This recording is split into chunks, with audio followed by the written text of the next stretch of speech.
Good afternoon. Good afternoon. Happy Saturday. Happy Saturday to one and to all. Welcome to episode 3 of Adult Conversations with Cynda, family, and friends. Today, we're going to have a very special episode where we are going to discuss everyone's vision for a better life and how to attain this vision. And it's not so much so the election, even though we're forging ahead to the election. So we're going to keep it on a vision for a better future, and the host will expand on that a little bit more. And the second half, we will be speaking on an angle of gender wars. However, it's going to be divine versus toxic masculinity and femininity. So, without further delay, I will produce Miss Cynda Williams. Thank you. Thank you, Doise. Thank you, everyone, for joining us today. It's wonderful to be back with you. Hi, James. James Patterson. And before we go on, just in case there are people that haven't met everyone, my name is Cynda Williams, and I am known as an actress, singer, done quite a bit of writing, and have been doing quite a few podcasts over the last several years. And Doe Eyes was so kind to ask me to join her in this venture. So here I am. Would you please, King Doctor, tell us about yourself? Well, my name is King Dr. Frederick Douglass Ware Newsom. I know that's a lot to remember, but if you practice it a few times, you'll get it eventually. But actually, I do a lot. I'm in the political arena. I'm in the music arena. I do a whole lot around the country. I do an award show called the Newsom World Awards. We just did our 20th year, our 42nd show. So we've been doing that for a while. I'm in the political arena, running for different categories of politics, presidential, helped friend with governor and House of Delegates and Mayor of Baltimore. So I've dabbled in all the different industries and areas that I can get my hands into. Wow. Thank you so much for joining us today. We're very happy and can't wait to hear your thoughts considering your experience in this world. Sadaka. Good afternoon, everyone. Hey, Sadaka. Hey, Uncle King, how you doing? All right, Pleasure to be on. Sadaka Williams. I'm an attorney, advocate. I consider myself spiritual teacher and leader, soon to be author, and mother and friend. And also, I'm very heavily involved, or I have been in the past, in terms of politics. And not so much today, even though I am still a registered lobbyist. I stay versed in what's happening in the world and current events, but I'm not exactly, I would say, in the dark matrix side of things where I get involved at a very surface level. I instead focus on what's happening spiritually and energetically and how that's impacting people. And very much looking forward to creating a new world where we have new norms, values that will hopefully set us up for the future. Thank you. Thank you. All right, James Wesley Williams, who I also call King and always have. He's my Uncle King, but we're going to call him James today, and I'm going to try to remember. Can you introduce yourself, please? My name is James Wesley Williams. Thank you for inviting me. And the kind of work I do is kind of extensive. However, it's a variety of many things over my many years of being on this planet. Presently, I am a psychotherapist in Fort Wayne, Indiana, and of which I am here now. And I work also in South Bend, Indiana, and also in Valparaiso, where I presently live full time as much as I can. I've worked in the creative arts for many years, theater, music, all those kind of things, creative things. And at my age, I found myself drifting into another avenue of thought and belief. I have pastored 10 churches without credentials. I'm admitting that as well, without credentials, in that the United Methodist Church allowed me to participate in ministry uh, relative to my gifts and graces. And so I was able to do that sparingly, but I was able to do it over a number of years. But mostly now, because of special interest relative to mental health, is what I do. I have a series of clients in a 3-4 state area, and I do extensive work. Extensive meaning my partner and I, my partner, she was a PhD scholar in history. And now she is in psychotherapy, as I am, and she understands all the nuts and bolts. I have uh, myself. I deal with that, but also deal with the spiritual end of life in regards to human beings, people, and I don't want to classify myself as this, that, and the other, because many people don't understand the different definitions of who we are, or who we believe we are. But I work for people. I work for people. I work for the state of Indiana in a lot of ways as well, and other places as well. I don't want to go into it all, but well, that's enough, and that's perfect for today. It seems like all of us, on some level, come towards our life in with a spiritual connection, also, and I think that that's very important today. Yes. And Miss Cynda, we have another guest. His name is Brainwaves, and he is perfect for the spiritual aspect. So, everyone, here's Brainwaves. Hi, how are you, Brainwaves? Thank you so much for joining us today. Please tell us about you. Well, first, I like to say thank you to Miss Doe Eyes, also you, Miss Cynda, and everyone here for allowing me to be a part of this particular live stream. This is an important live stream that I believe many people need to hear, especially at the time that we're in right now. And as far as about me, some of you may recognize me here from social media, on YouTube specifically. I'm a biblical content creator. I'm a music artist, songwriter, and producer. I've been in the corporate world. I've worked for just about every industry under the sun.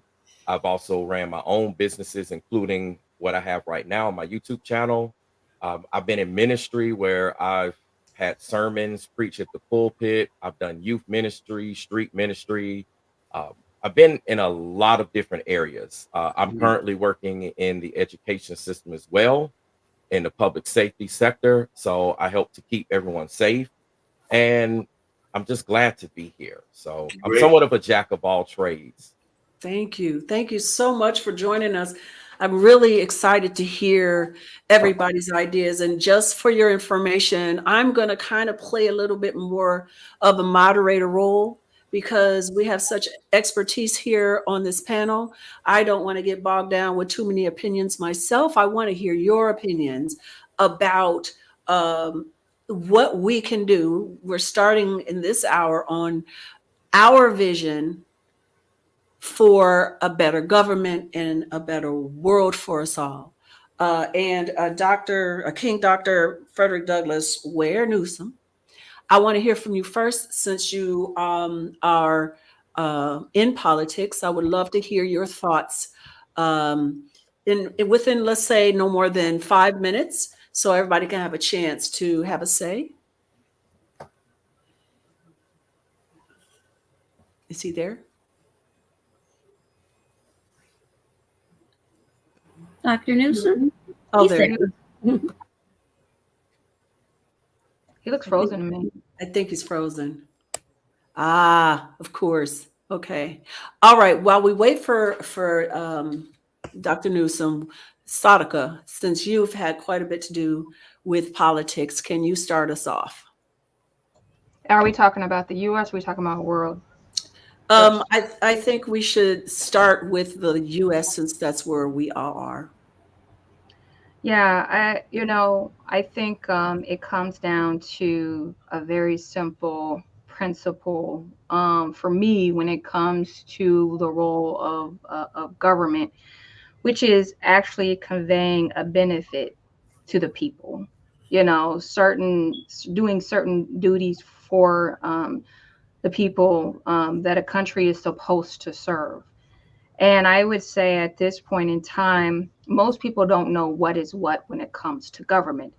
And they really question, what is the government doing and for who? What is the agenda? What is really the agenda? Who's really running, it behind the scenes? Because so often we get political candidates and others, who are in front of us that we can see. But most of us know that behind the scenes, there's a whole agenda going. So, in order to really start moving toward a government that people actually believe will work for them and do what's right and for their public good and for their public interest, I do think we need to look at our current political system and how it's set up, including looking at the electoral college, but also our two-party system. It really seems as if we are in dire need to really take a look at that and what we need to do moving forward, because it's like, if you're not either a Republican or a Democrat, your voice can get lost. And what I'm seeing now, especially with the younger generation, is a departure from both of those parties. Honestly, there are a lot of diverse opinions. And because people don't believe in either one, they just opt out completely. They just will not vote at all, which is, I think, going to happen a lot this election because people are so confused.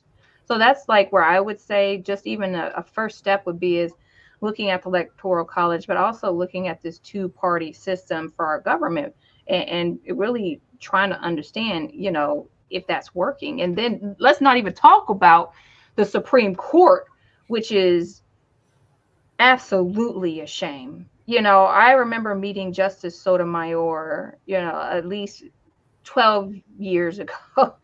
And the Supreme Court was so different then than it is now. And I'm an attorney, and in the work that I've done at the highest level, I have always regarded myself as protection. Lawyers get a bad rep, but lawyers actually were the ones filing all the challenges in the courts at the last election. Like, we're supposed to be, justice. We're supposed to protect the rule of law. And at this point, we're wondering, is there justice? Is there a rule of law? And our whole democracy is in question. So we have to look at that as well when it comes to the Supreme Court and all the courts in the lower levels, as well as the state and the House legislatures in each state. Like, there, what is really happening at the state level, not just the federal level as well. Yeah, I agree. And my question is then to you, how, I've remembered this over the years where, we have the government that breaks up monopolies, right? When there's only one or two of something, that's not enough competition. So how do we break up the monopolies that have a hold on in our government? Because that's what it is. And honestly, sometimes I wonder if there really is two parties. It feels like one party with pretense. I don't know, maybe I'm wrong, but how would you think we can break this monopoly up that we have? Well, I think Trump did. I think Trump has, and it wasn't just Trump. It was all the radical, conservative movements that happened in local elections. That's how you do it. I mean, you know, to get at the two-party system, I feel like is a bigger issue. But in order to really make a drastic change, like the Republican Party is not the Republican Party it used to be at all. You know, when you look at, you know, different committees at the federal level, and you look at kind of who the leadership is, very systematically, the more conservative fiscal, you know, Republicans are not there. It's more radical Republicans. They are drastically different. So, you know, regardless of where you're on the spectrum of where you kind of fall on different issues, what I have not seen that happen to the same degree with Democrats, right? I feel like Democrats, they're very much kind of recycling the same people.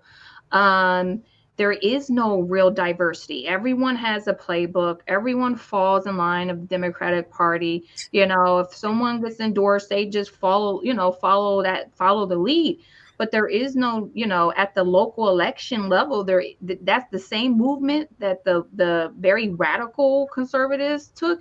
It's not happening or you know, with the Democratic side. So I really do feel like any real change is going to have to happen at the state county level and then make its way up, because I saw the playbook. I saw how, you know, how they've done it, you know, and now all of them fall in line with Trump at this point, you know. I don't want to say that it was just Trump that led it, but he certainly has, at different points in time, and I'm not saying that it is how it is right now, but at certain points in time, Trump commanded, you know, that they follow him, that they, you know, that they co-sign with him. And so it's just, you know, I mean, like, could you imagine Trump in the 90s? I don't think so. Like, it was a drastically different landscape back then. And I feel like Trump is a creation of people fed up with our political system and how it's being ran, you know. So that's just my opinion on it. And by the way, I'm independent. I don't consider myself a Republican or Democrat. I consider myself an agent of God. And so that's what governs me, and that's who my boss is, and that's where my loyalty lies. Yeah, yeah. That I've always been an independent.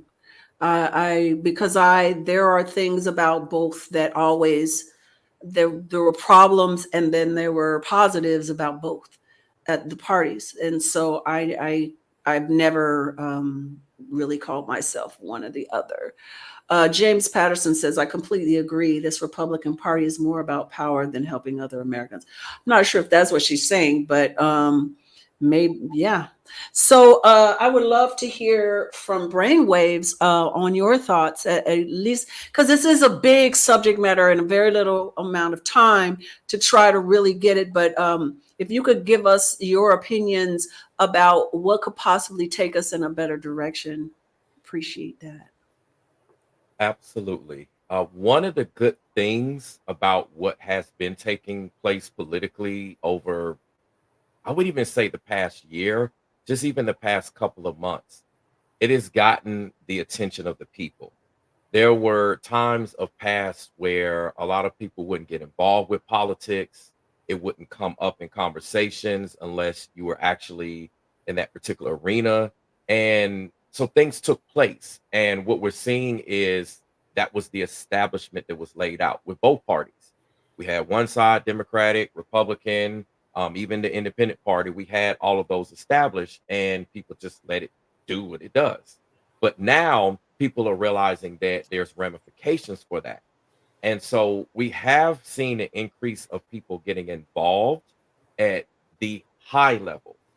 But as my sister said, she spoke on something that we need to get involved with. And I am beginning to see an increase there, though a slow increase, an increase nonetheless, getting involved at the county, the state, your local level. A lot of people don't get involved with their local politics.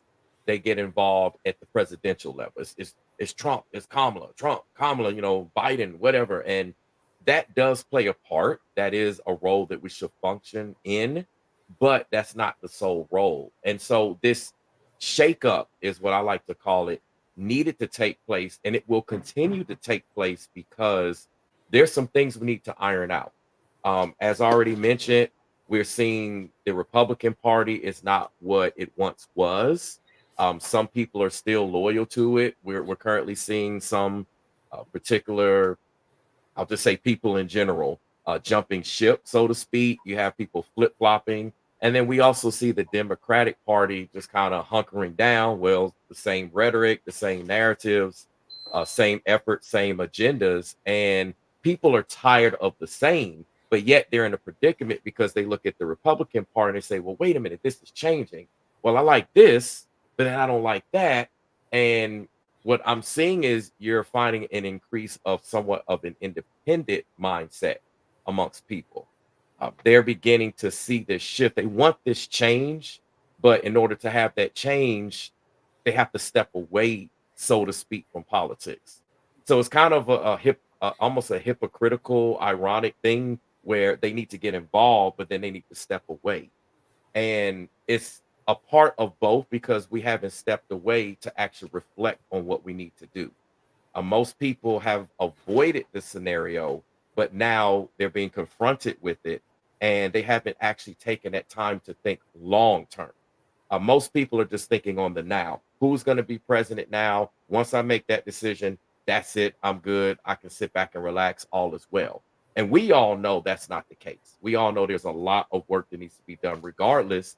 And regardless of who is going to lead our country next, we still have to come together and work together, regardless of who's president. There's issues, there's things we all can talk about. So with me, and I'm also independent. I just go for whoever is best for the position. Obviously, I follow the Most High first and foremost. So it's always God first with me, such as many of us here on this panel. Nonetheless, I do know that we have to have laws, order, structure, and rules, and we hope that people align with that. And so, on that note, people are also beginning to reflect on their values. What's actually important to me?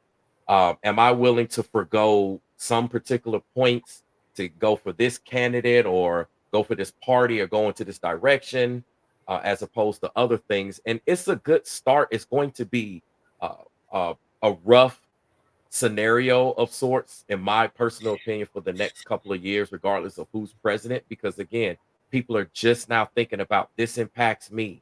This is impacting my family, my friends, my community. They're starting to actually think the stores that I patronize, the companies that I shop and work for, these things are impacting me there and people that I know, as well as children and grandkids. So the conversation and the environment is right for it, but I would say on a smaller level, initiatives like we're doing, conversations that I have with people, I try to get them encouraged to think beyond the presidential aspect of it. Think about how this impacts you locally because you have to deal with things locally, just as we all deal with different aspects. Some things that affect you all may not affect me, and vice versa. So if we can at least secure the little, if we're responsible with the little, then we can implement that and duplicate that with the lot. That's it's a lot more to it, obviously, as we all know, but that's where I Yeah, want to kind of leave it. exactly. Because, like I said, this is a very big topic. We can literally just take bits and pieces and have an entire hour on it because it's such a big issue. Dr. Frederick Ware Newsom, can you give us your thoughts? We're like about 5 minutes each, and so we can get into it as much as we can with everybody's opinions. Okay, good. I do apologize for the disconnect, but thank you for Doaz for bringing me back in. I'm a strong believer in I do more than what I say, and I say that for this reason is that changing the country for the better. I've been working on that for many years. I've been in 5 elections, running in an election now, and my outline is I have been a lifelong Democrat. And then I saw the outline of the Republicans, and I noticed that neither party I liked. And with that being the case, I started my own party because I always hear about people, oh, I want to change this, I want to do this, and I never see nobody taking really a whole lot of action behind it. And I said, well, I'm not going to be that person. I want righteousness, I want godliness, I want God to prevail. I want God to be number one. So I started the Newsom Party, which is a party of righteousness. So my outline is, if people want to do right, great, be a part of Newsom Party. If they don't want to be right, nope, Newsom Party is not for you. And I now, the Newsom Party is spreading all over the entire country. It's spreading in other countries. And now it began with just a conversation of, listen, I need to do something new. I hear so many people talking, but not enough change is happening, at least not at the pace or level I want it to happen at. So that's why now the Newsom Party. And so when we're talking about bringing about change, I instantly want to bring about change. Anytime I hear a problem, a situation, like, look, come on, let's handle the problem now. Don't let it fester. Don't talk about it. I've been in too many meetings where people talk about the problem but never do nothing about the problem. I'm that guy that want to do something about the problem, and immediately. So that's why when I did start the Newsom Party and put my head in for the elections that I've been in, and this now I'm even pushing the presidential election because I don't like neither candidate. Neither candidate is not going to bring anything to the table, and I'm just not for it anymore. Some people are comfortable, I'm just not, and that's why even pushing for the presidency, I don't mind. It doesn't matter what people say, doesn't matter what people think. I hear too many people talking about, oh, we should do this, should do that. I'm not sure to do anything. I'm going to do it. And that's exactly where my stance is now. And I see a better America. I'm not talking about 2, 4, or 5 years from now. I'm talking about tomorrow. I'm talking about in the next week. I see a better America. And that's the vision I carry. Now, even my whole team, we all carry that same vision. We see a better tomorrow, a better America, but we got to make that happen. Not look for our children in the future to make it happen. We got to be able to make it happen. So, King Dr. Frederick Ware Newsom, tell me what righteous means to you. What does that mean? Just give me one part of it, just so I can know how you're different than the other people that are out there. Well, we're different because nobody ever runs under righteousness. That's one thing. But righteousness is this: treat the other people the same way you want to be treated. Treat people fair all the way around the board. You can't pick and choose who you want to treat good and then we'll treat these people bad. That's not a part of righteousness. Doesn't have nothing to do with church, doesn't have nothing to do with religion, denomination, none of that. We all inherently have the ability to know the difference between right and wrong. I'm saying choose the right part. That's righteousness. You don't have to be Muslim, Christian, Buddhist. You have to be none of those things. Just have the ability to want to treat people right and do right in government and everywhere else. Cool. So, okay, so let's pick a subject matter. Okay, the immigration issue. So how would you handle it's like I said, we could talk about this each one for an hour. How would the Newsom party handle the situation at the immigration issue that we're dealing with right now? Well, immigration issue is this. This might sound so simple, but actually you have to put a wall there. You have to let people come in legally. You can't have illegal people coming across the border. That's one. It's just like you having a house, but you only have the door up and no walls. Now that doesn't even make sense. You're not going to build a house with no walls and just leave a door up. Well, that's what's happening at the border. We got a door up, but no walls. So the people are just coming across and it doesn't make any sense, but it drains our economy, one. And then two, it has to be something that, and even with those immigrants, illegal immigrants that's coming over, I definitely have an amazing plan for them since they're going to be here, and it's not ICE where they just take and deport them and ship them all back. No, I got a way better plan for them than that.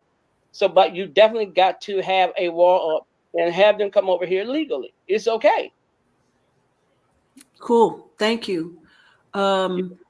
James Wesley Williams, I think you walked away. Are you nearby? Well, Uncle King walked away. I just wanted to add to the issue. I think one of the most one I wonder, because I work in the city of Chicago, right next to the police station where all the migrants were coming in. And I serve in my 9 to 5 a lot of those migrants.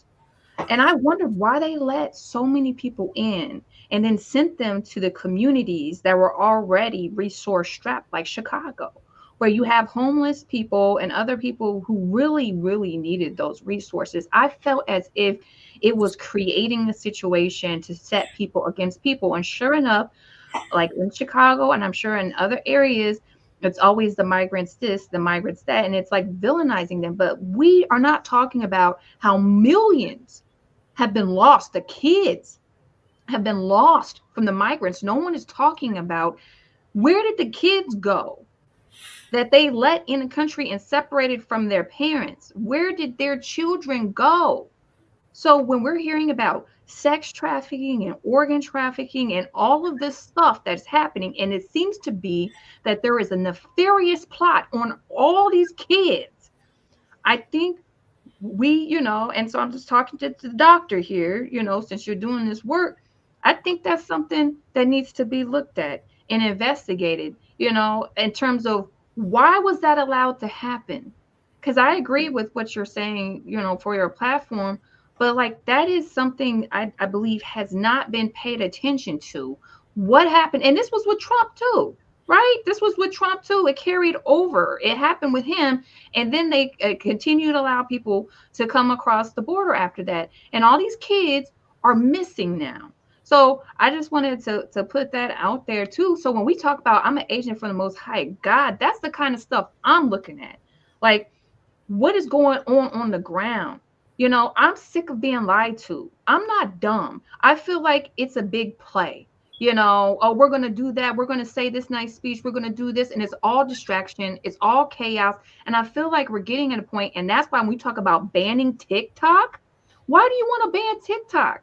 Is it because it's actually telling the truth on the ground and that we know you can't lie to us because we're hearing from people that it's being impacted? You don't want the truth. And I feel like there's a lot of people getting to that level right now where we can see through the lies and the distraction and the confusion, and it's enough. Excellent. So James, thank you, Sadaka. That is a very poignant point. That because I do believe that a lot of it is theater, and a lot of things are happening that are there's somebody's getting paid with this behavior. You know what I'm saying? They wouldn't let immigrants in for no reason. There's something else happening. Something is being fed. Yeah, something is being fed. But James Wesley Williams, please, I would love to hear from you, your thoughts, especially, you can talk about an overview, or you also deal quite a bit with the immigrant community in your work, and with your partner, who is she an immigrant? Is she an immigrant? I think she might be. I'm not sure. Poland, yes. Yes. So what are your thoughts about this? Well, I don't have, I'm not pretty proficient in politics. I just have I'm a person that looks and sees and understands certain things relative to what my belief system says, yay or nay. Oh, but I see it through the lens and the eyes of people who are in trouble. And that are people who have borderline personality disorder, depression, et cetera, and so forth, or trauma, all those kind of things that are hidden, so to speak, and come out and manifest in very awkward kind of ways, to the extent that nobody knows what the hell to do. Excuse my language, guys. No one knows what to do with it. You may think the social services understand and they have this the right medication and et cetera and so forth, the right counselor. It's not true, because the social service system is baffled, set up the way it's always been for a number of years, and it is not providing any kind of service, regardless of how many degrees they have, or regardless of how they're on TV talking about this, that, and the other. They don't know what the heck they're talking about. And the obvious thing to me is that they don't care. They do care about the money. They care about the notoriety, the success, the level of success in doing so, but they don't really truly care. And I say that very carefully because I don't want to indict people. It's not my idea to indict anybody. But I worked in the system long enough to know and to understand to a certain degree, people just do not care. And this is what I see through the lens of people who are desperate. And that desperation is not a color thing. It's not, oh, black people are more in trouble than white people, or poor people are more in trouble than rich people. It's not like that. It has invaded the homes of everyone. And that's not a downer, but it's a chance, an opportunity for those of us who believe that we have certain ability, gifts, and graces enough to be at a place where we can participate and help people who are in trouble. It needs to be defined. I do understand that. Some people say, God is going to teach me. And that is something that I believe in. But that is something that I'm hesitant, because that's their definition, that's their idea, that's what they want to believe. Some people say the pastor, etc., and so forth. From my perspective, briefly, I'm just saying, I'll get this out of the way. The whole world is consumed and off kilter. And that off kilter doesn't mean that it was at a good place years ago. It's just off. And this is the primary opportunity for those of you, especially you younger people here, who are inspired and who are led by something more than their own ego and pride, notoriety, money, and all those things that trip us up. This is the time for us to seek and find ways in developing ourselves in order for us to develop and help other people. I'm telling you, you all just don't understand. You don't understand until you go to a social service agency and see people, good people, who are struggling and don't know it. When you see therapists struggling, they don't know it. When you see a psychiatrist struggling, he or she don't know it. I'm telling you, people don't know what the heck to do. Mm-hmm. And we call on God, of course, but who is this God that you're calling on? Mm. And who is to define that God? Who is to say this God is better than that God? All those kind of confusing elements. I'm not saying that because we're lost. I'm saying that it's time for us, and especially those of you who are here today in particular, you have the gifts and graces to do it. Mm. You can do it. We can do it together. Thank you, James. And this is such a big subject. It's so hard to get it all in there.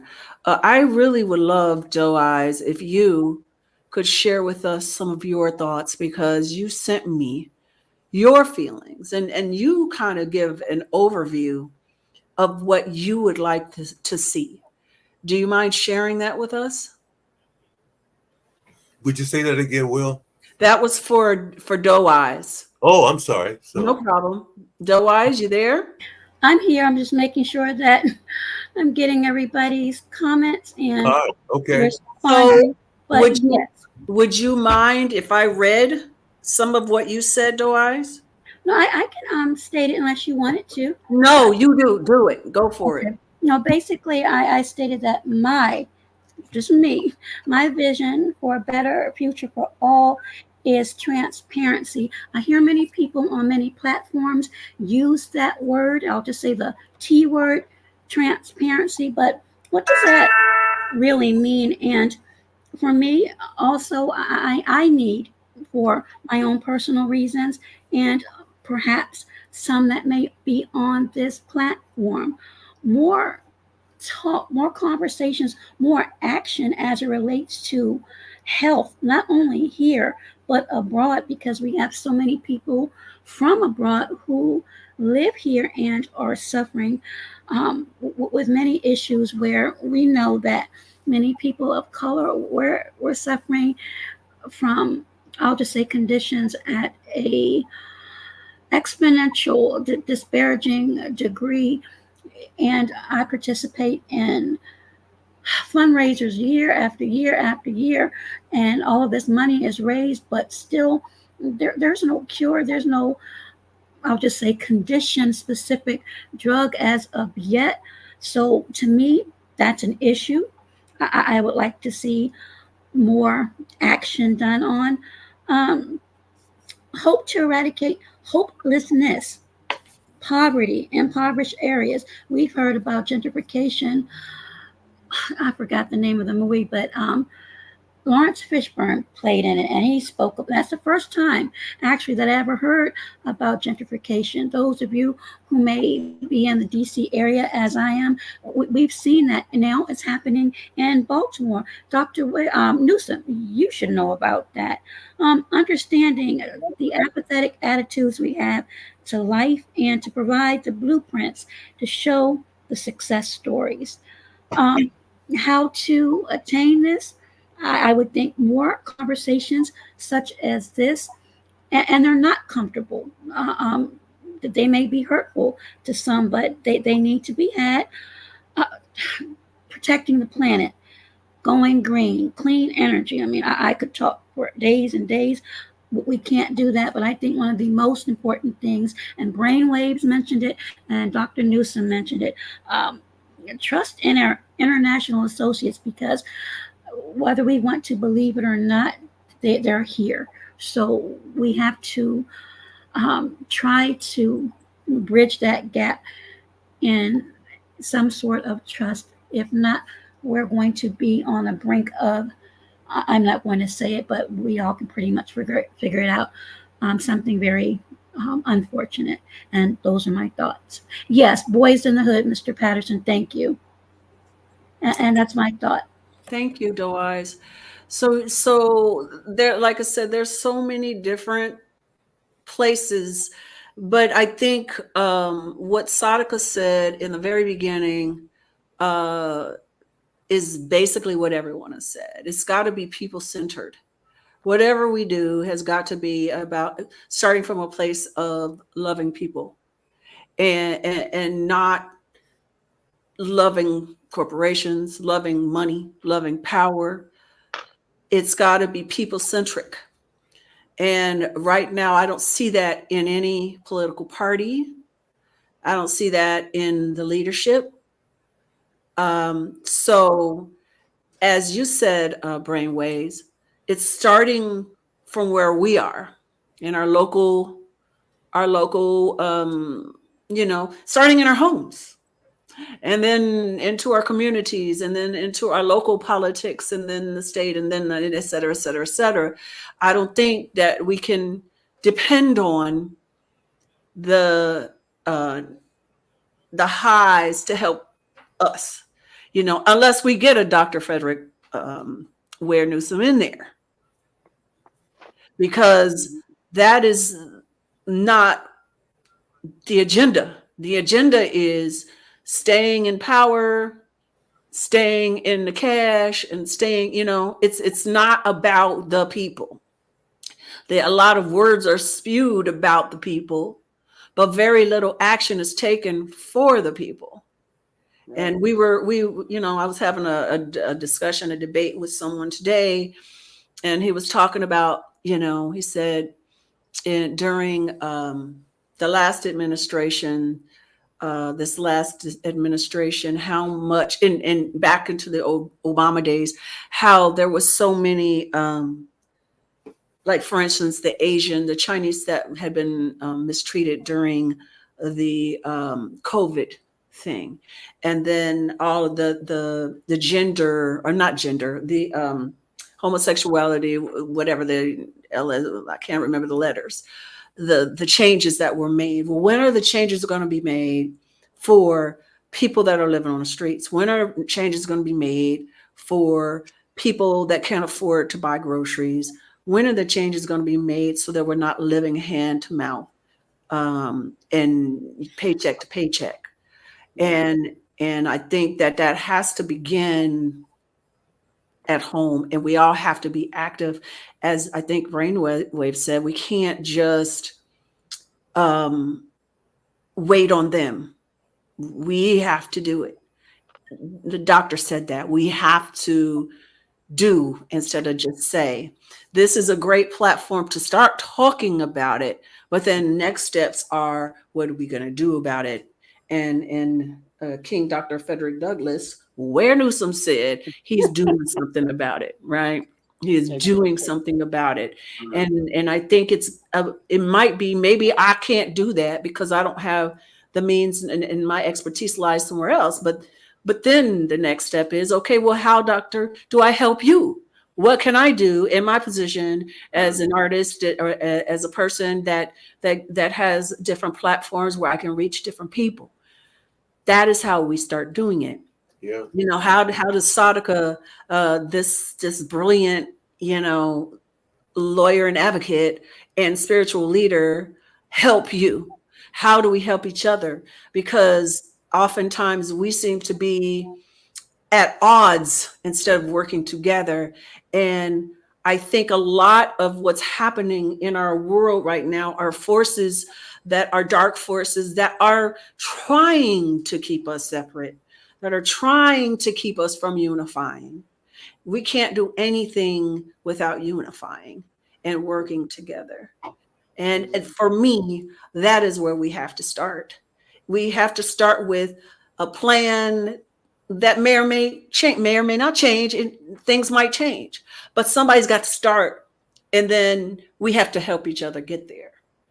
So we can deal with the health issues. We can deal with the mental health issues. We can deal with the immigration problems. We can deal with the poverty that we're experiencing, that we can deal with the economy that none of us are living well. Nobody. Middle class people that are working and making six figures are not living. They are working to live instead of living. And that means this most rich country in the world is very poor. Because if you're not for the people and not taking care of the people, you're poor in spirit. Right. Yep. Six figures means nothing if you're not doing something for someone else that does not have it. Exactly. So, and Sadaka said, we need to look at our relationship with food, with money, with each other, with ourselves. And Sheed High said, I can give an organization, but if my house is bad, I'm working backwards. You can give a hand to an organization, but if your house is bad, exactly. We got to start at home. Right. We got to start at home. I on the side, when I'm not, doing my creative work, I'm a substitute teacher. Mm-hmm. Okay, I'll give you guys a quick example before we take a break and move on to our next subject. So this, oh my God, I could cry thinking about it. Last week, I had a student who I've been watching since the beginning of the school season. And every day I see him, he's high. Every day, he's obviously high. And, I do a lot of PE, and he never dresses for PE. And so this week, it wasn't me. I don't know if it was, my father speaking through me or my grandmama or any of my ancestors, the angel God, Jesus. I don't know who it was, but I did something I don't do. I usually stay out of people's business. But when this child came up to me and said, can I go to the bathroom? I said, why? So you can go get high again? And he said, he looked at me like, I said, I got eyes, man. I know what that looks like. I said, what are you doing? I said, where's your uniform? You're flunking gym. Where's your uniform? And he said, I don't have one. I said, why not? I lost it. Why don't you have a uniform? And he goes, I can get a uniform. I said, okay. I said, I'm going to let you go to the bathroom and take care of yourself because that's what you're doing right now. But I think you need to take care of yourself another way. So the next day, guess what happens? For the first time this season, this child walks in and he is not high. Wow. He is not high. Wow. He comes up to me and he says, can I go buy a uniform? And I say, yes, go on and go. He goes, he gets a uniform. And for the first time this year, he gets credit for a class. And the rest of the class, he's looking at me and he's doing this. He's smiling. And it hit me that nobody has said anything to this kid. Right. That was the first time that somebody acted like they cared. It pointed out the obvious. And I think that's where we are right now. Right. Right. Right. We can't keep pretending like we don't see what's happening right before our eyes. I looked at this man for four months and didn't say anything, just like none of the teachers said anything. But the minute I did, turn around. The minute I did, it takes this government, this country, this world is not going to change if we don't do what Dr. Frederick Ware Newsom said, and that's take action. We can't just talk about it. We've got to do something. And those that can't do something can help somebody else do something. Right. Exactly. Exactly. Oh, yeah. So anyway, thank you guys for that first hour. I love you for that. We're going to move on to another subject matter in the next hour about talking about the toxic versus divine masculinity and femininity, defining the balance. Okay. Very good. Okay, so for those that have joined the panel while we transition into the next topic, would you like to go ahead and share your information about your pages, if you have any merch or anything you would like to share to the audience, how they can contact you and reach out to you? You can go ahead and do that at this time. All right. I'd like to share. People actually can contact me at my website, www.newsomawards.com. www.newsomawards.com. You'll see I do a whole lot other than running for political office. I'm in the music business, the theater business, the acting business, the Newsom models, Newsom kings and queens. We run a gamut of things all across the country, all around the world. So me running for presidency is another outline that God had put in my heart to put forth, and to start the Newsom Party, which is the Party of Righteousness. So you can contact me and on Facebook at Frederick Ware Newsom. Frederick Ware Newsom.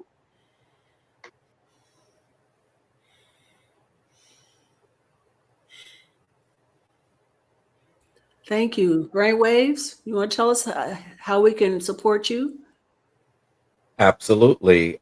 You can actually subscribe to my YouTube channel at Brainwaves Advice Topics LLC. If you search for me, it's going to be the only one that actually comes up on YouTube. So it shouldn't be hard to find me.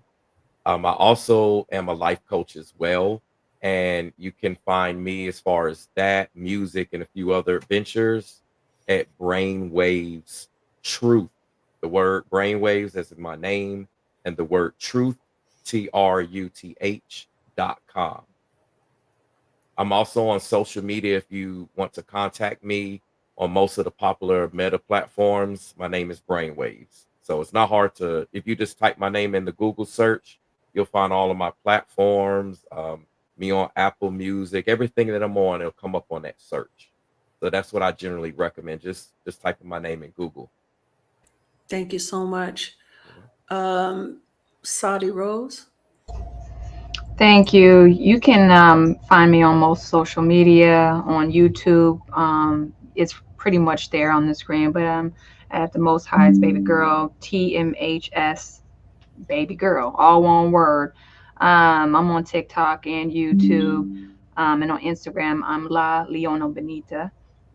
which is LALENOA or NABONITA. But pretty much what I do is what's called words of the day, and I just put it in the chat. The inspiration for my content are just different things that come to my mind. Like I have for so long, kept a lot of what I think in my mind over the years, and I have went through a lot. I just recently got diagnosed with a pretty significant chronic illness, and God told me it's time to talk and share what I'm telling you with everyone. I was given instruction for a long time to just kind of do what I was being instructed, my daily life. But now God is like, you're come out of hiding and share what I'm sharing. And so these are spiritual lessons. And not only do I share the lessons, but I really try to give advice how to apply it in your own life. And for me, just to be validation and confirmation,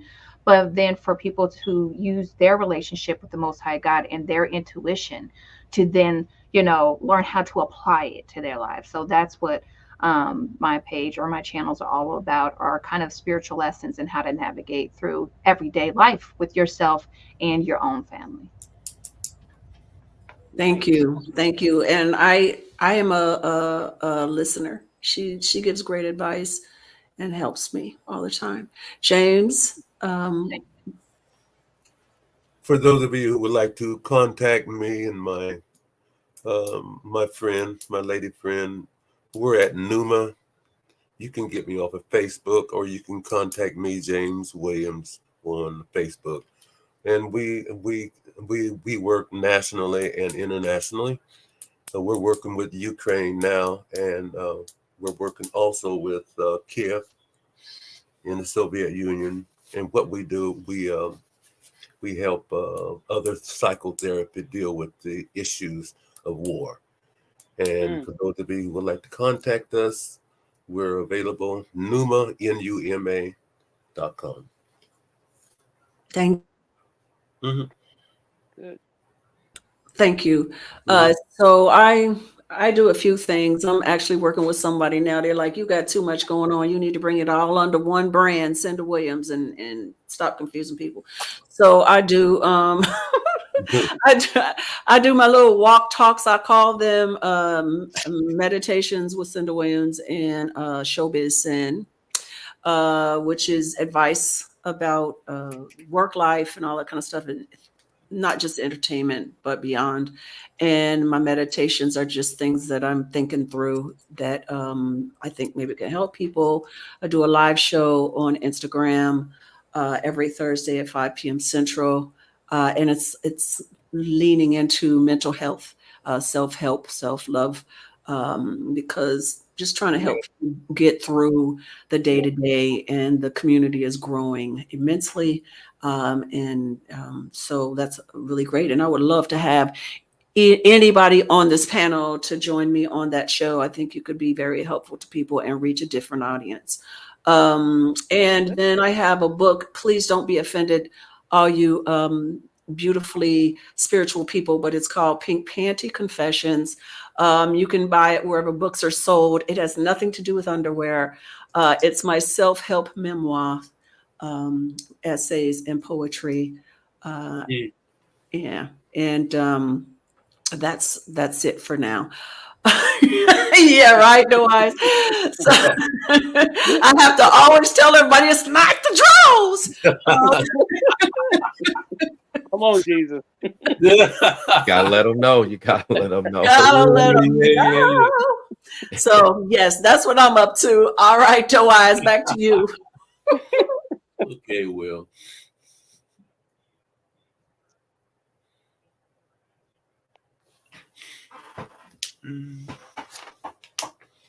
Miss Doe Eyes, Yes, ma'am. do you want us to move on, or you got to do something else? You can, if you can talk for a couple of more moments, I'll be back on. Okay. Okay. Yeah. I do teach. Is Gotten? How you say it? Hudgens? I hate mispronouncing words. Thank you, James. James read my book. James supports.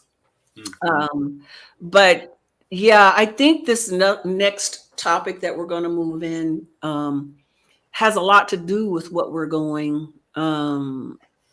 through in our government and policies and all that kind of stuff too.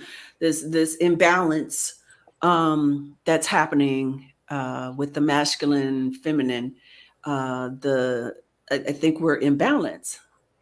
Oh, thank you, Doe Eyes. So, I've been online a few times. I don't spend a whole lot of time scrolling, but I've seen a lot of women talking about men and men talking about women in very negative ways, which is heartbreaking because I personally love men. You know what I'm saying? And I'm not talking about in that way. I love men because I had uh, honestly a patriarchal family. I love my grandparents. I love my grandfather. I love my daddy. I love my brothers. I love my cousins. And but we were patriarchal, so I definitely leaned in towards the masculine in my family. And Sadaka and I are two of the most outspoken female members of our family, and we're trying to bring in that divine feminine into it, and it's working. At first it was hard. Right before my dad passed away, Excuse me, Miss Cynda. Shirley. I'm really sorry. Sorry about that. Technical difficulties, Oh, no as problem. usual. But we do have another special guest, and Okay. if we can go back just a little bit, and I'll give you the honors to ask about visions for a better future. Oh, ah, Judge, are you there? And thank you again. Are you there, sir? He may be. He's having technical difficulties. I see his name. And he tried so hard. We'll see if he comes on. He's there, but he had to go through a lot. I think All there's some. right. There. Can you see me? Yes. I'm sitting in the back Hi. seat of a vehicle and I'm going to an event in Georgia where Mhm. I'm doing some political speaking. All right. How's everybody? We are Good, wonderful. good, Thank you good so to much see for you. joining us. We really appreciate you taking a few moments of your busy schedule to grace us with your presence. Thank you so much, Judge Joe Brown. Big supporters and fans of your work. So the question that we have been talking about is what is your opinion about what would make us a stronger and better union? What would make us what it's too big of a conversation to get too big. But if you could do something to change things right now, not talking about personalities, but talking about what would you change about our government? What would you change? Restore the yin yang balance. See, what was I Country just has become saying? entirely too feminized, and you have de escalated the masculine component of this country, and it's not working very well. There's too much violence because of the lack of masculinity. That violence spreads itself through hood and hallway. We do not have balance, and we need to start focusing on realities instead of personalities and emotive feelings. There's a need to be deep off into duty, honor, obligation, responsibility, accountability, being brave and courageous, and being committed to making where you are a better, safer, more secure place filled with economic prosperity, sense of purpose, morality, and ethics, and dedicating yourself to public peace, dignity, and order. We do not have that now. So we need to get back to a meritocracy rather than a sense of entitlement, which goes nowhere. And we're too deep into something I call that parable of feeding a man a fish rather than teaching him how to fish. So Mhm. we've got some changes we need to do. Mhm. Thank you so Now, much. that's simple and That's to an the overview. point. And that's what we appreciate you for. Right straight to the point. Creating balance. I agree. I agree. If you could pick one thing that you could do right now, if say all the power were in your hands, what one issue would you deal with first? First issue, a little bit of black folk getting the slave mentality out of their systems. Our culture teaches us to be slaves, and we don't understand why we can get nowhere. But there are people who look like us who come into this country, and in one generation, they've succeeded, whereas we've been here for multiple generations and have not, with certain exceptions. There was a thing done way, way back when of putting elements of slavery in the black or the Negro culture so that the Negroes made good slaves in themselves, and that's still in effect. We don't think like people do who are supposed to be free. We keep thinking of how we get done wrong, and we don't understand that when something is doing you wrong, that's a form of adversity, which gives you opportunity to conquer it, which makes you a hero or a shero if you do so, or at least you die in a good cause if you can't make it. I completely agree. Yeah, that would change everything. And by the way, we need to do something with our preachers too. They haven't been preaching about sin and good behavior. They've been, shall we say, dealing with expediency, and that'll send them to burn in hell where they ought to, because they're the ones that ought to be delivering the message, not delivering the perversion. So we have some preachers that need to burn in hell, and some black folk that need to understand that there's more to it than suffering. There's more to it than expediency. Sometimes things are right and wrong, and you have to deal with that. Exactly. Yep. Okay, really quickly, because the Honorable Judge Joe Brown has limited time, but he graced us. If you all would like to just say a quick hello to him so we can give him back his Saturday and his function, I appreciate it. And again, Honorable Judge Joe Brown, thank you so very much. Yes. I gotta go get on some people's cases at this tailgate function they're having a football game down here in deep in Georgia. Savannah. Oh, okay. Well, if everyone would like to speak really quickly. Any questions, anybody? You have me for a few minutes anyway, so ask away if you need. Oh, thank you. Thank you, sir. So a quick question. Anything? So with all your background and all your experience, what is your future endeavor? I'm an old man. I'm retired. I'm trying to pass the torch on, keep the thing lit so it doesn't get rained on and put out. Get motivated. Get a bit more radical. Don't ask me what to do. You should be telling me what to do. Take control. And don't ask me to give you the control, because if you can't take it, you don't deserve it. Not talking about you personally, but Right. just what's going on. You're going to run things, take charge. Right. Perfect. Now, Excellent. what do you have in the store about taking charge and moving things to the next level?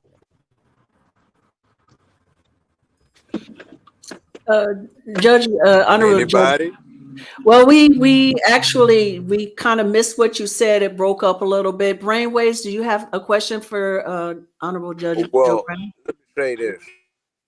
I have a question for you. Is your generation or your generations going to take charge and get a little back in what you're doing right now to make things move on? Well, let me say this real quick, Judge Joe Brown. Don't ask anybody to give it to you. Take it. Well, I agree with you totally. All right. And I agree with you totally. And the panel is amazing. What I did is I had start my own political party because I didn't like the way other ones were running. Now, some people may agree and some people may disagree, but at least this is the forefront that God has afforded me the opportunity to step into. And now a lot of people are joining the Newsom party. So I know we're moving in the right direction. It's a party of righteousness. But I think the overall objective, like you're saying, is we lead by example. And that's the way, that's the outline me and my team function under. We lead by example. Well, example is good, but then there's this thing called you have to make the maneuvers. You have to deal with the strategies and the tactics, and you have to cut the ropes, literally or figuratively. You have to make the deals. You have to be able to what other people are up to and them in the chess game stay 6, 7, 8, 10 moves ahead. Just a word up. I agree with you. I agree with you. Exactly. People are ruthless about this, and the consequences sometimes are very lethal because people die in the streets when this goes wrong. Yeah, so true. Brainwaves, do you have a question? I'm going to ask you this, Judge, and thank you for your time coming on this panel with us. It's very, you said some powerful words, and it's very humbling. And thank you also for coming to my state. I'm a native Georgian, so AT alien, as we I'm like here to say it. George. Yes, sir. The question that I would have for you is, have you noticed a significant enough change with the younger generations in terms of the ventures that we all need to take that torch up with, in your No, opinion? I haven't. No, you're entirely too passive. And you expect people to do too much for you. You have to do it yourself, and you don't need to ask. Take. That is something why I actually just get involved and take charge myself. People ask me, well, why are you involved with this? And you're involved with that in so many different areas and arenas. I serve where I'm actually at. So I take charge when there's an issue, I just jump up and do it. And if someone, I don't wait for people to do the same thing. And I remember God spoke that to me a long time ago. He said, quit looking for someone to do what I called you to do. So I think that's something I wanted to say out loud to everyone here. Judge Brown, he's been saying this. I want to reiterate it too. We all, if you're listening, have to just take charge. We can't sit back and expect any leadership to do it, anyone to do it. If it's on your heart, if it's on your mind, just do it. Like Nike, just jump in there and do it. You'll make that difference.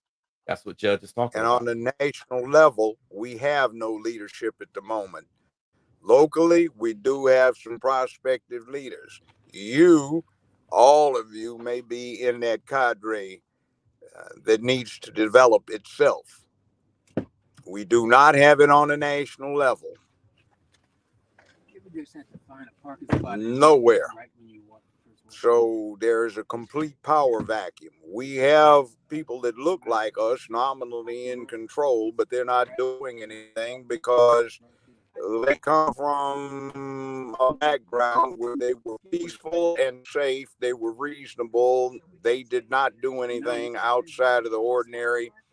They got power, but they did absolutely nothing with it. And what they wound up doing was simply using the opportunity to steal and enrich themselves at the public expense. So we have to do something about getting rid of that and getting ourselves in a position where we can do something with the political opportunities that present themselves and don't belong to anybody. You belong to no party. Your objective is to obtain benefits for yourself and your people and for your country. So you live here. This is your country. You may not like it. If you don't like it, change it. And to change it, you can't go along to get along. So if you always vote for one party, no matter what they don't do for you, and no matter what the other party tries to do for you, you don't vote for them. Neither party has any incentive to do anything for you. So make your support be part of a bargain, which demands that you get something out of it. When you have leadership that looks like you, demand that they act in accordance with your interests, not theirs. All right. Exactly. Thank you so much. Thank you. You don't know it, but you've actually restated things that we have said already today. So you just came in and gave us a nice exclamation point. Thank you so much, Judge. Really appreciate you. My pleasure. 2 thumbs up. All right. I'm out of Thank here. you. I got people to talk to. Enjoy it. Thank you. All Thank you, right. sir. Bye now. Ciao for now. All Thank you, right. ma'am. Thank all of you young brothers. Keep it up. Do what you have to do. Thank you, Thank you. Sir. Joe. All Thank you. right. Oh yeah, I got it. I'll spray it. All right. Thank you Thank you, again, Joe. Honorable Judge Joe Brown, Cynda Williams, Saudi, Mr. James Williams, Brainwaves, Dr. Frederick Ware Newsom. Somebody I think dropped off. I don't know. Did I say Saudi? Miss Saudi? Uh, Brainwaves, I'm you were here. that this has been amazing. And let's get to the continuation of the second part of this. But I hope everyone has enjoyed this thus far. This has been amazing. So thank you. Thank you all. And I mean that sincerely. Thank you. Thank you, Doe Eyes, for giving us the opportunity on your platform. We don't have a lot of time, but like I said, there were some things that the judge said that were right in line with some of the things that we were saying. He did. We right before he came on was talking about the imbalance between the masculine and the feminine. From his perspective, it's become too feminine. I have an opposite agree. I think it's just out of balance. I think we war does not come from femininity. That comes from masculinity. When we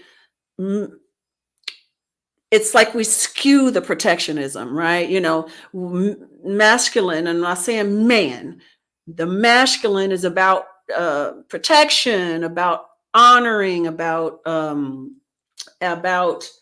giving the blessing, about leadership, about the rationale. And that is, we need that very, very much. But we also need the spiritual. We also need the nurturing. We also need the love and all of that. And I feel like for a very, very, very long time that it's been kind of like that. So we need to balance it out, in my opinion. That's where I'll start. Sadika, let's give you a chance to say something. You haven't said anything for a while. What are your thoughts?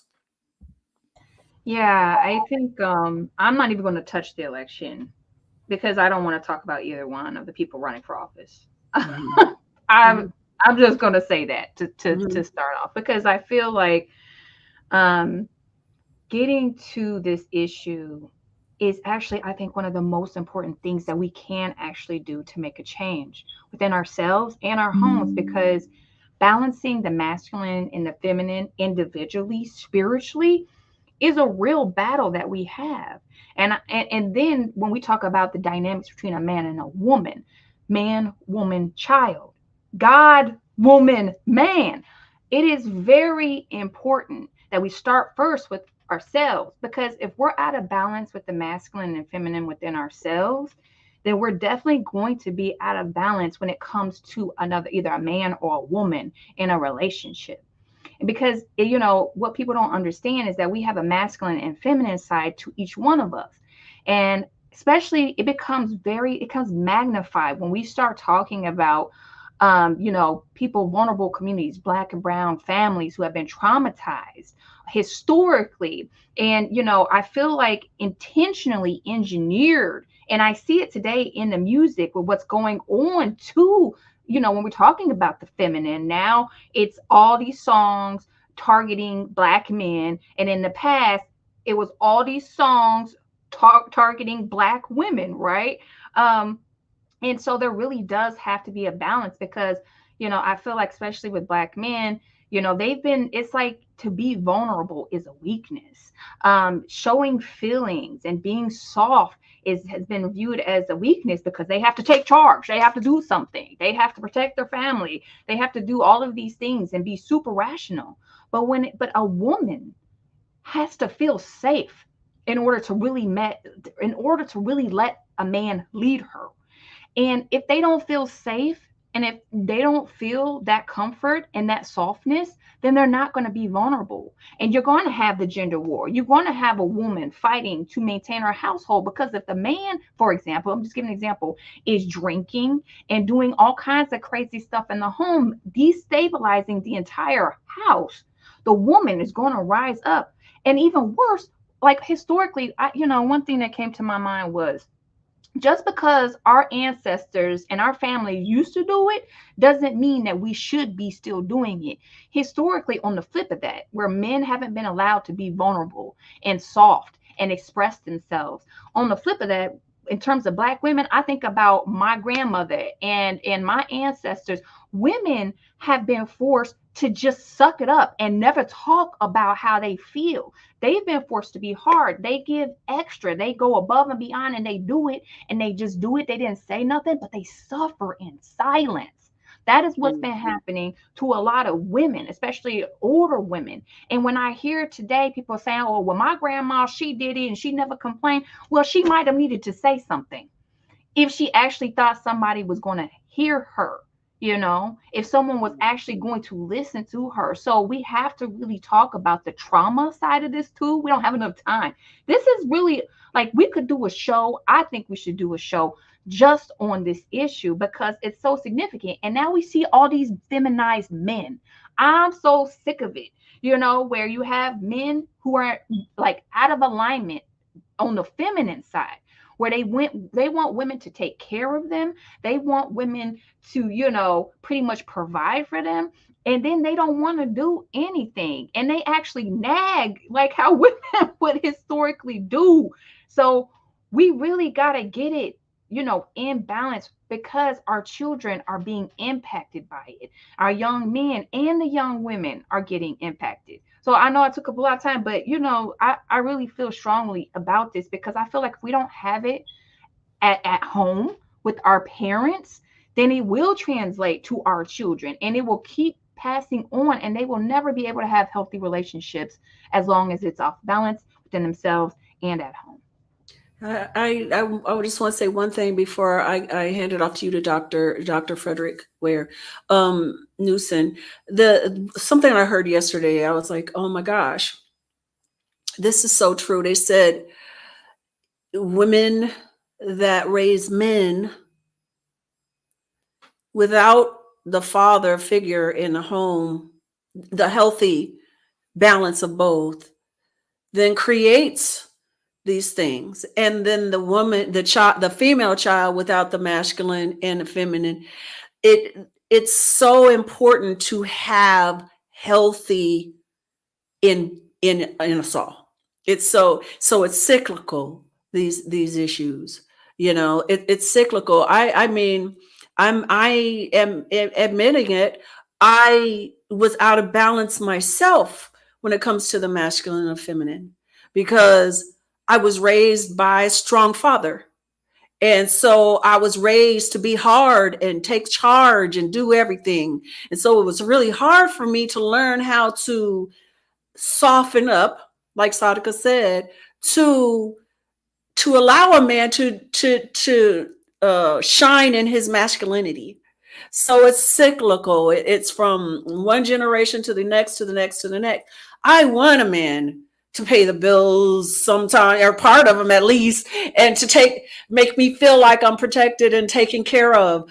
I don't want to have to do it. I don't want to be the one carrying the groceries, paying the bills, and cleaning the kitchen and taking care of the kids.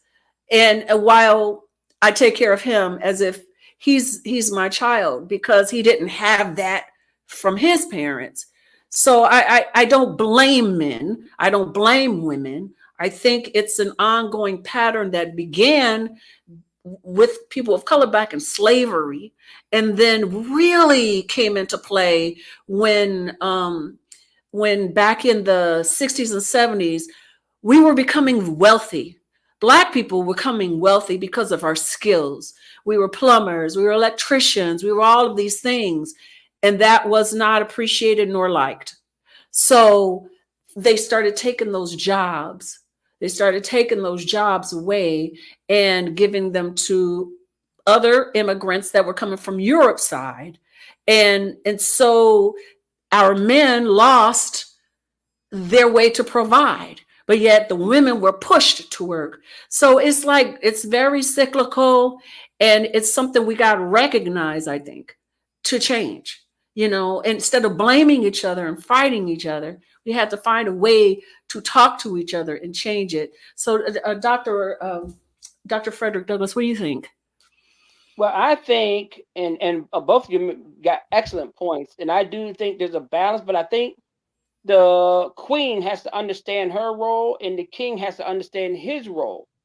But one of the problems I noticed, and I deal with a lot of people, but one of the problems I noticed is the king doesn't understand what the queen brings to the relationship. And that is to say this, if we look at the book of Proverbs, it talks about wisdom.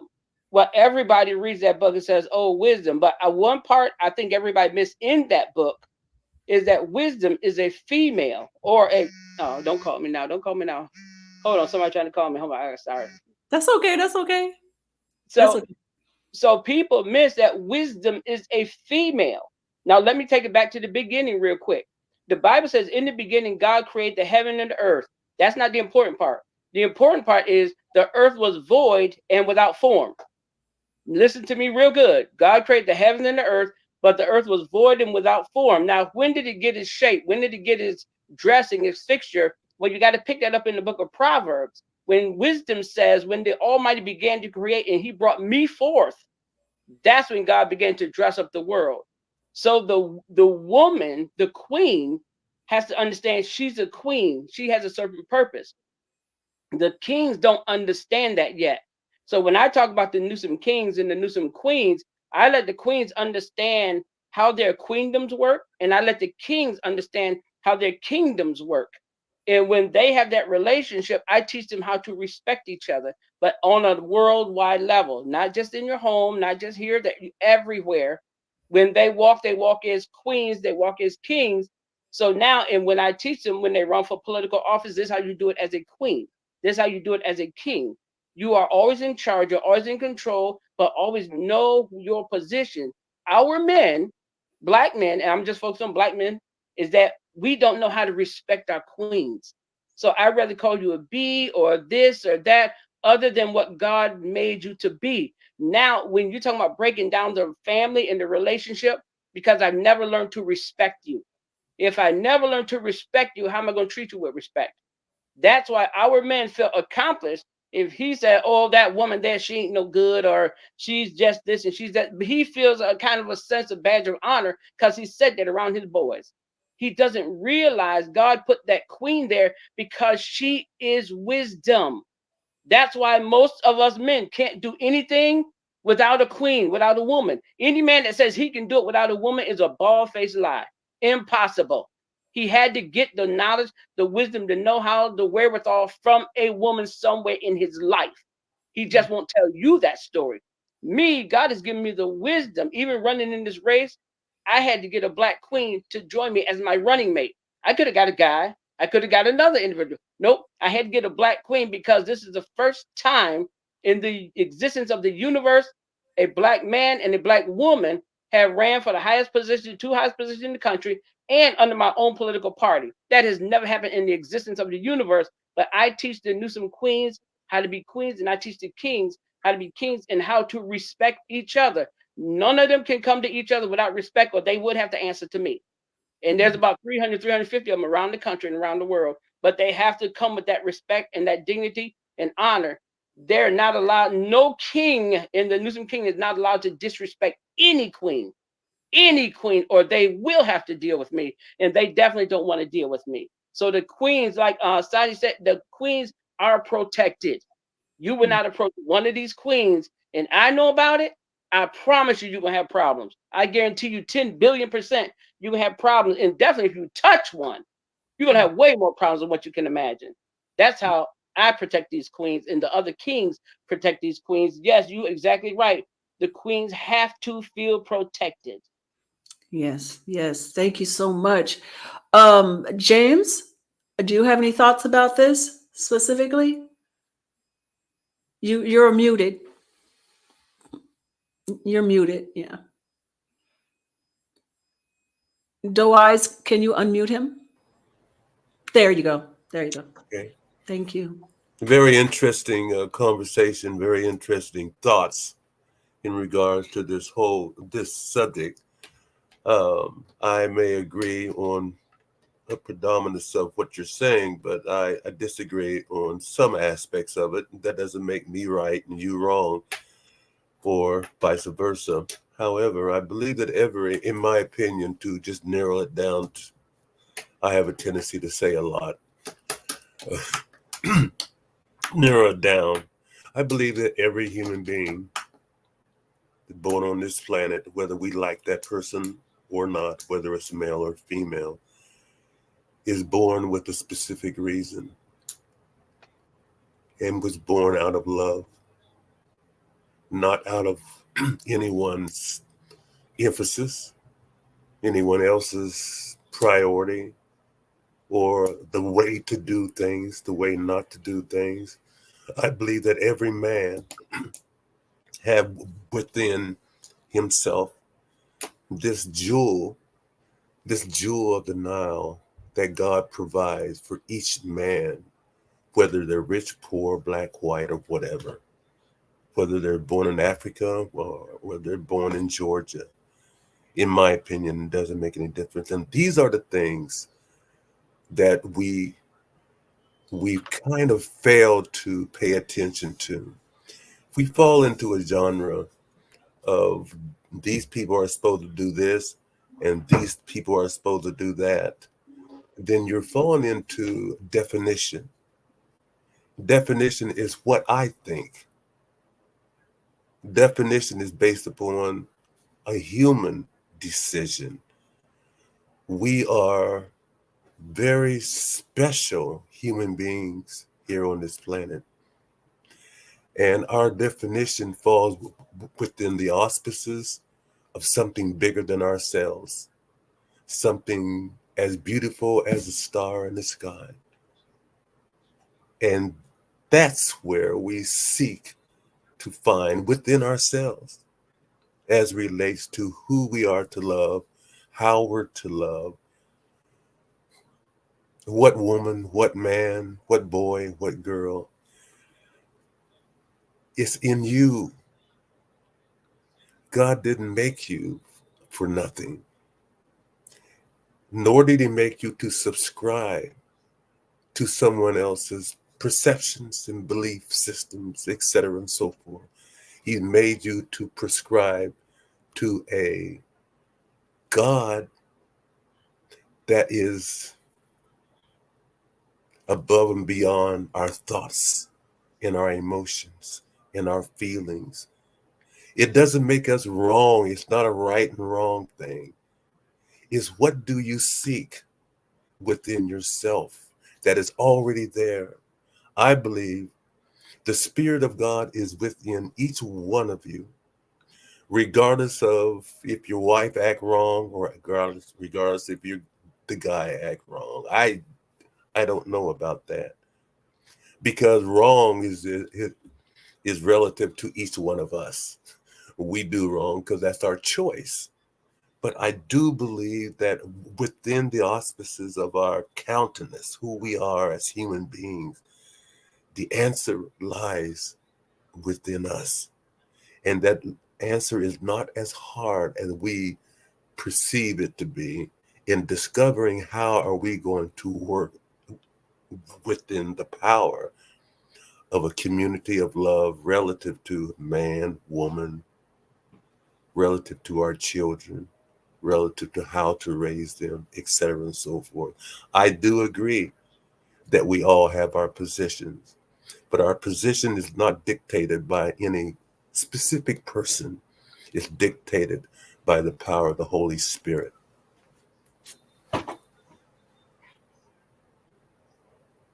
Thank you. I heard something yesterday that really got to me, and it said, if you sit a person down in a room by themselves and hear the story of their lives, they are who they are for a reason.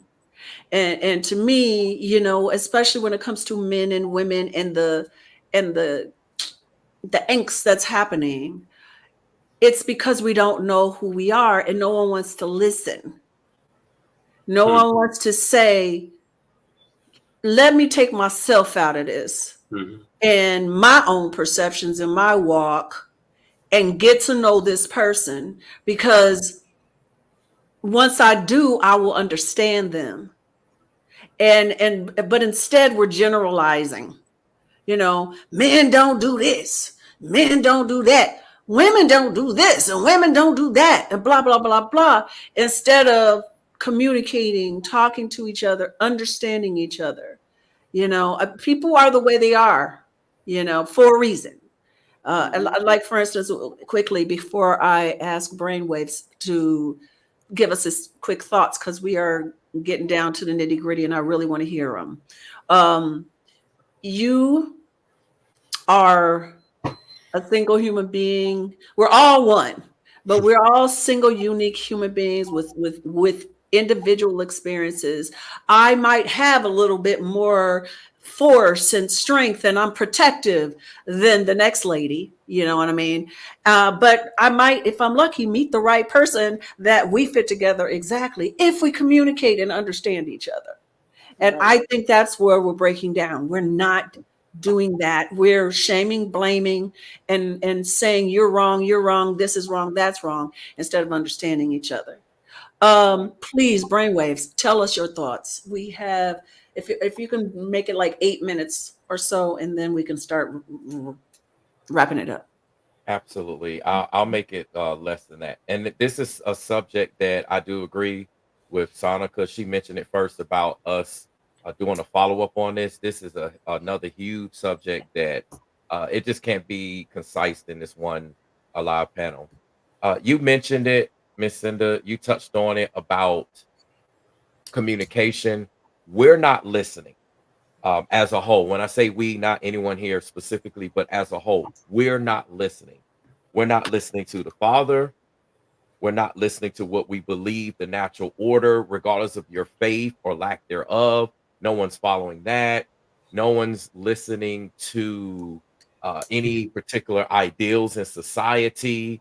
You have people like ourselves. You even have other content creators. And I've been in the dating and relationship coaching space as well. So I know about all these coaches and people out here doing certain things. And what I see is that no one's really listening to anyone. Sure, you have their followers and they might listen to them, but as a whole, it's a lot of chaos. And this was the same chaos that took place in the Garden of Eden when everything was peaceful, everything was created. We were created, you know, woman was taken from Adam's rib. We all know the stories. And so there was this system in place that was natural and there was no confusion. Now, obviously, we know who the author of confusion is. We know about the devil, Satan, however you want to refer to him. Some people say Lucifer, Morning Star. Nonetheless, he began to create that confusion in the design. And what I see to this day is that people have their own agendas. We kind of touched this in the political realm and the conversation as well. Everyone has their agendas. I want to talk about this, or I want my children, say if it's a parent, grandparent, maybe because great granddaddy or grandmama was a particular way when it comes to how she is as a woman or how he is as a man, let alone their interactions with the opposite genders. They want to perpetuate that. Well, I think this is right. And I don't want to deal with taking accountability of maybe my family members was wrong. Maybe my mother was wrong. My dad is wrong. Maybe the people that I hang out with, maybe these content creators, maybe my pastor, et cetera, et cetera. The list goes on and on. Maybe we've been taught wrong. Maybe the books are wrong. We have to actually begin to look at that. And in order to look at that, you have to take accountability. So a lot of people are not doing that. And it's like, which Miss Cynda, you had mentioned this. People are just yelling at each other. Men are like this. Women are like this. All the guys are like this. All the women are like that. And what really has to be done at this point, now, me as a man, I do believe in taking charge. We have more testosterone. We're more predisposition to move that way. And so as a man, I look at it as, okay, well, if there is a need as a man, we need to fulfill that need. Our Father in heaven supplies all of our needs according to his riches and glory in heaven. That's what the scripture says. So if we're trying to be like Christ, be like the Father, then we should take charge and use it the right way. Now, there's a fine line, there's a balance to it. We can't go too far on one way and too far on the other. And what we've seen is that people will take charge, but they go too far. And that's both for the men and the women. We've gone too far, and we have to find our balance where it is and actually create a safe space, such as on this panel. Look, this is a perfect balance. We have 3 women and 3 men on this panel. I mean, we can't get it any better than that. This literally is showing people that, okay, you've got the guys here, you have the gals here. So it's not a man bashing, women bashing session. We actually have that balance, and we're speaking to each other in terms of encouragement. And so this shows people that, okay, well, wait a minute. I hear the issues that you're saying.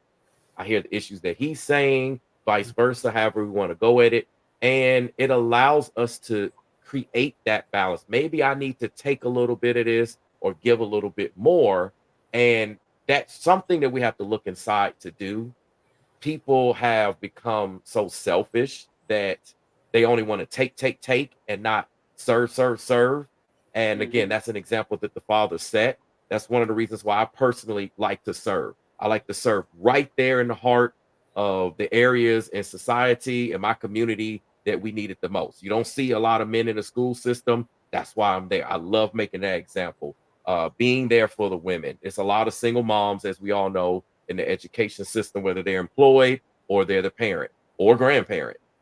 There are dads there as well. And just to keep the dads encouraged, it's something that we just have to let people know, look, you can be a man and you can still show emotions. We did see examples of that in the past, but a lot of people have strayed away from our history.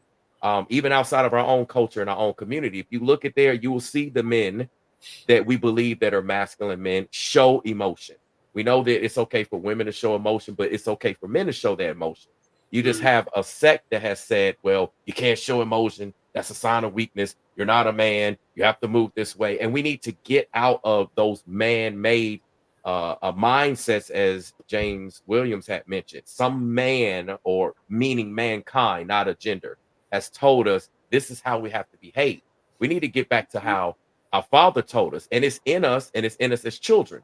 You'll see kids when they're young, they just interact. You see less drama. I mean, they're kids, so they But as a whole, if you look at the dynamics, it's more peaceful until their parents jump in and other guardians or adults start telling them, hey, act like this, don't do this, you're a girl, you're a guy, you're a boy, et cetera, et cetera. And then they start to adopt that, and that's where the conflict starts to come in.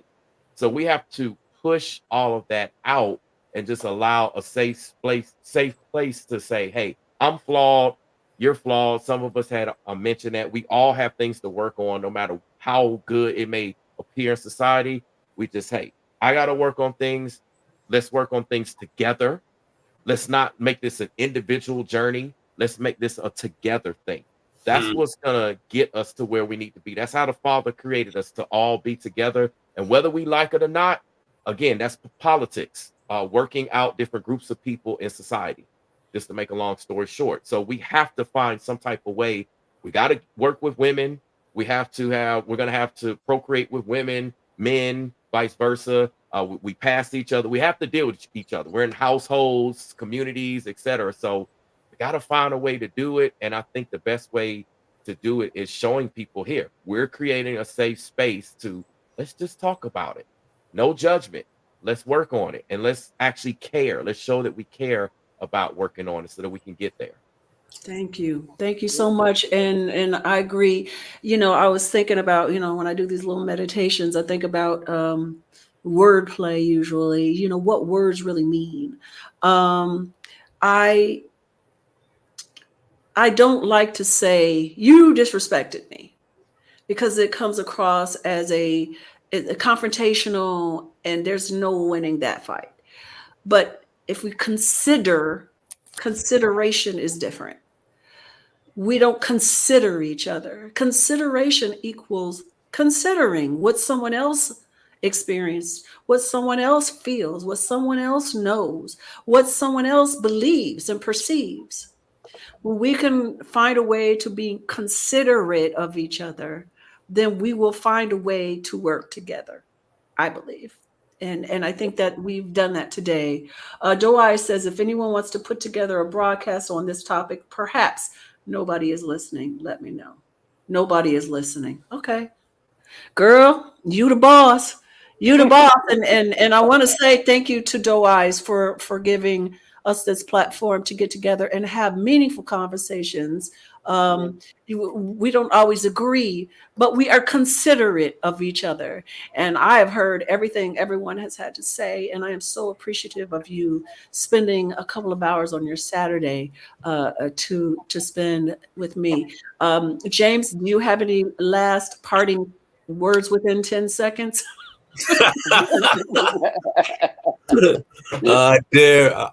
I dare to love each one of you in a way that God has put love in my heart for each one of you, whether you're a male or a female, whether you even like me. I love you. Thank you so much. And Dr. Frederick Douglass, Ware Newsome, what you got to say for us? You know what? I love meeting amazingly new people. I consider all of you friends. Yes, we can agree to disagree and still move on with life. We don't have to fall out. We don't have to we can all say our piece and still love each other. I love this platform, and I'm looking for Doe Eyes or somebody to put something together again, and I'm excited about being on it again. So whatever y'all put together, do it. Thank you so much. Brain Waves, what do you have to say, Waves? I'm just humbled. I tell people this more often than not, just to be here, for God to allow me to be here. There's so many amazing individuals on this panel. It's so much wisdom. I'm going to have to go back and watch this on a replay. I kind of came in hot coaching a soccer game with my son and everything. So I'll have time to really assimilate all the wisdom that was shared. And I'm thankful that we have such a diverse group of people together. It's so many amazing people that it's extremely humbling. So all right. Thank you so much, Brainwaves. I can't wait to look all of you up and support your platforms. The Most High God's baby girl, Sadi Rose, what you got to say? I just want to echo what everyone already said. Thank you, Doe Eyes, as well, my sis for moderating and leading us. And it is a pleasure to meet all everyone I haven't known. I obviously know my Uncle King, but it does give me satisfaction to talk to people who are really thinking intentionally, on an everyday basis, and to hear about, new things in the work that you're doing. And so this is a pleasure connecting. And for everyone that has actually been watching, thank you for commenting. But I definitely appreciated today's show, and I think it was a good talk and good session. Thank Hope you. to talk about it more. Yeah, next month we're coming back with another topic, and I'm Doe Eyes. I think you should take us out since this is your platform, baby girl.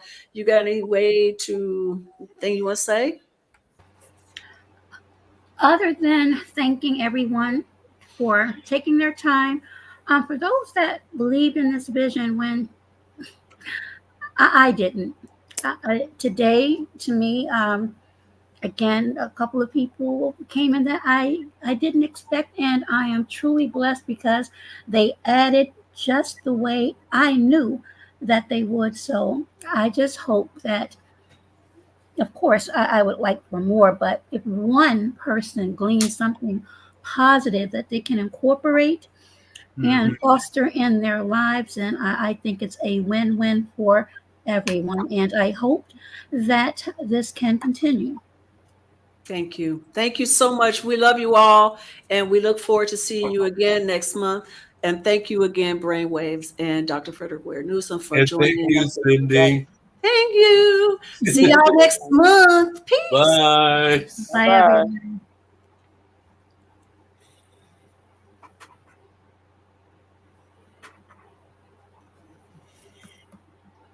All right, everyone. That was another edition of Adult Conversations with Cynda, Family, and Friends. We were joined by Dr. Frederick Douglass Ware Newsom, who is going to be or is a write-in for the 2024 presidential election. And we were graced with Brainwaves Topics, who is also on YouTube.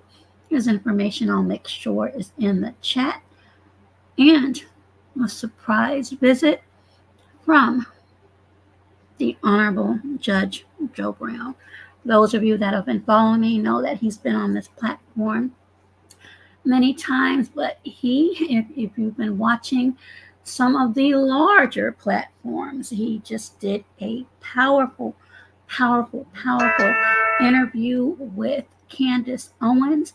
You all may want to go and see that if you have not.